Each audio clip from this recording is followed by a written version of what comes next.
thing. Quick thing, I'm worried about the time. Yeah, David, I'm moving as fast as I can. It's not my fault that these watermelons don't explode like real heads. I can get you real heads.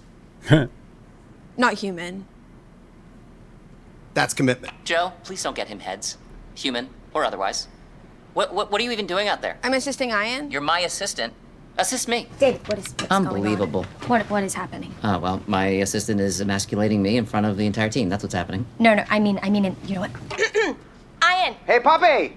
what are you doing? Good news. I have turned the shovel into a weapon. So now it's a dual purpose. This is something that people are gonna buy. Check this out. It's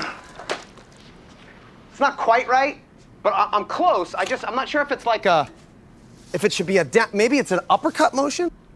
So obviously they're in the mocap studio here, trying to do animation capture for this, I suppose.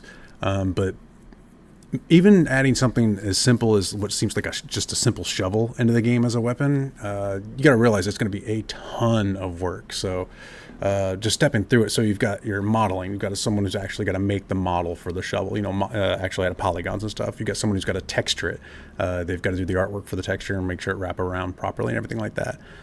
You've got to have a designer balance it, make sure it does, the damage that you want, not overpowered, not underpowered, that kind of thing. You're going to have animation work, a lot of animation work, especially if it's a combo weapon that has multiple combos. You might get away with using another two-handed weapon, so like if it's one of the similar size and shape and what have you, you might be able to just use the same animations for that. But usually you want to customize the animation a little bit. But you've also got VFX. A VFX artist has to, if a little plume of dust comes off whenever the shovel hits, or sparks or what have you, you've got to include VFX in that.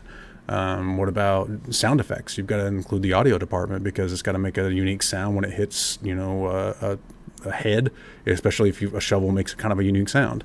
It might need to change a little bit if they're armored. It might need to change the sound if it hits wood. It might need to change the sound if it hits steel.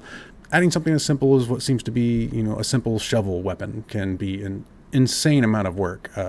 Just on the surface, it looks simple, but there's a lot to it.